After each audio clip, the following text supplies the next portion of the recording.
जब मैंने पहला फ्रेम देखा मेरे दिमाग में एक ही गाना बज रहा था, कुछ ऐसे।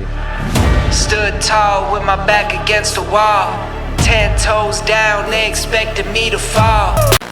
उसके बाद जब अक्षय खन्ना जो शुक्राचार्य बने हैं उनका फेस रिवील होता है और भाई क्या ही फीलिंग आई और क्या ही खतरनाक गेटअप है और एक खतरनाक डायलॉग डिलीवरी।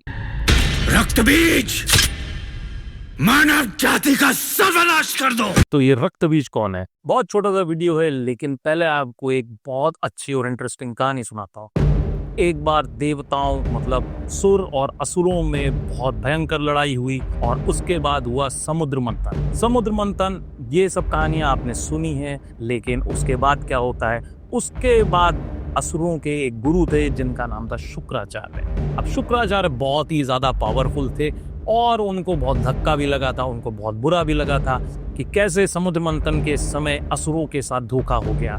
फिर शुक्राचार्य, क्योंकि उनके पास बहुत पावर थी, उन्होंने बहुत सारे असुर, दानव, राक्षस बनाए। उनमें से कुछ नाम आपने पहले भी सुने होंगे, जैसे शुंभ और निशुंभ। लेकिन इन सबसे बात नहीं बनी, तो शुक्राचार्य ने एक और बहुत पावरफुल असुर बनाया, जैसे एवेंजर्स का थानोस मुश्किल फैसले करने के लिए मजबूत कलेजा चाहिए, या डॉक्टर डूम जैसी पावर वाला बहुत शक्तिशाली असुर। फिर इस असुर ने देवताओं की वाट लगानी चालू कर दी। अब जब सारे देवताओं से कुछ नहीं हो रहा था और ये जो असुर था ये सबकी वाट लगा रहा था, उसी समय देवताओं ने माँ दुर्गा को याद किया। माँ दुर्गा आ गई मैदान में और उन्होंने इस असुर को हेड ऑन लिया, लड़ाई कर ली। खैर बहुत दिनों तक लड़ाई चलती रही और फाइनली माँ दुर्गा ने इस असुर को मार दिया। लेकिन जैसे ही माँ दुर्गा ने इसको मारा, उस असुर की एक बूंद, उसके रक्त की एक बूंद जमीन पे गिरी और वो असुर फिर से पैदा हो गया। अब माँ दुर्गा हैरान थी कि अब क्या किया जाए। उन्होंने उस असुर को फिर से मारा और उसके रक्त की बूंद जितनी बार धरती पे गिरी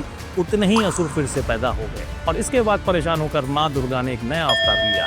एक तरफ वो एक हाथ से वो असुर को मार रही थी, दूसरी तरफ वो ये भी कोशिश कर रही थी कि उसके रक्त की एक भी बूंद जमीन पे मत गिरे और वो इसको एक पात्र में इकट्ठा करती जा रही थी। धीरे धीरे माँ दुर्गा के इस अवतार ने सारे असुरों को मार डाला और सारा रक्त जो इकट्ठा किया था उसका पान कर लिया।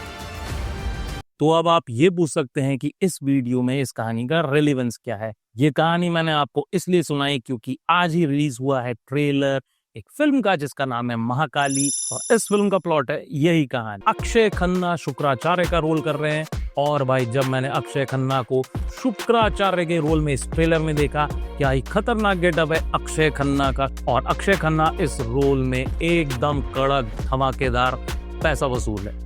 फिल्म रिलीज होगी 2027 में, लेकिन उससे पहले 3 काम आप जरूर कर सकते हैं। पहला, इसके ट्रेलर को जरूर देखें, आपको बहुत मजा आएगा।